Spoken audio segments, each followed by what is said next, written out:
In this tutorial, I'm going to be showing you how to do a leaf stitch. Now, a leaf stitch is basically a satin stitch, but you are stitching the two sides of the leaves in a separate direction so that they come together to create a beautiful leaf shape. So just like our satin stitch, we're going to start by creating a couple of guide stitches.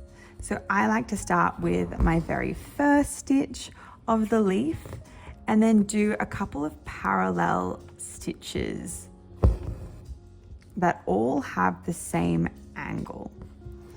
The reason we do these little guidelines is so that all the stitches in between are really nice and neat and angled roughly the same way. As you get to the top of your leaf, you want to start creating a slightly flatter angle and end your leaf with one single horizontal stitch at the top, just like that.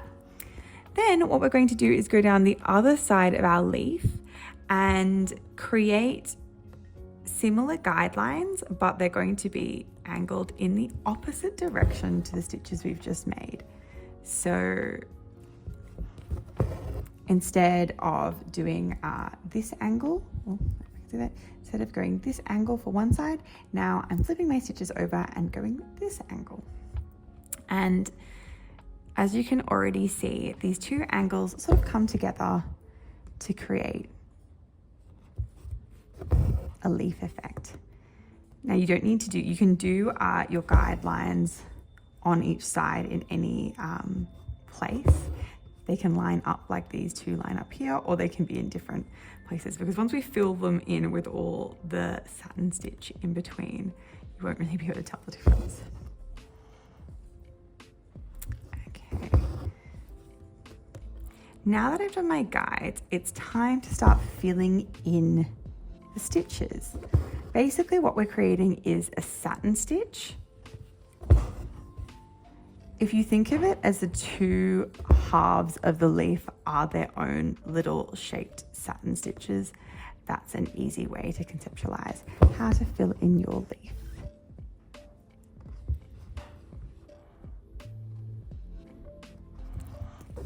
What makes your leaf stitch different is that your satin stitches will meet in the middle, and what this will do is sort of create a visual like the center stem of the leaf.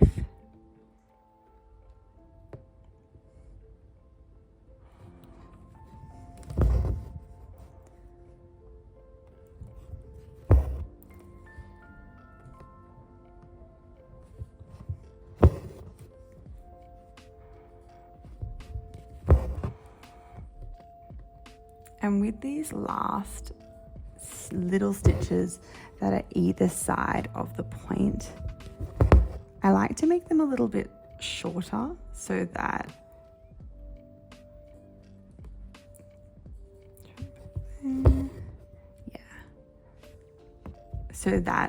the single stitch at the end is the longest point. Now that I've filled most of that in, I can come in with my needle and fill in any gaps. There's a cut there. Otherwise, that looks pretty good. Yeah, I'm happy with that. And we're going to go in and fill the other side.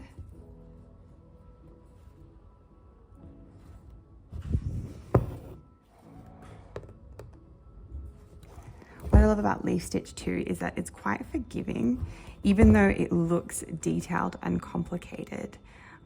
Each of your little strands doesn't need to be absolutely perfect for it to look like a beautiful leaf shape when you are finished.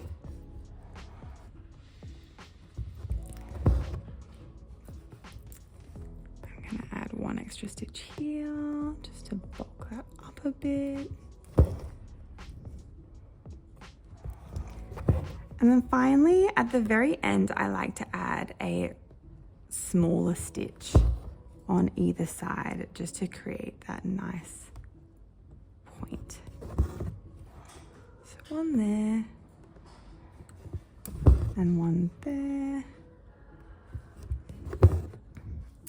And there we go. That is how to create a leaf stitch.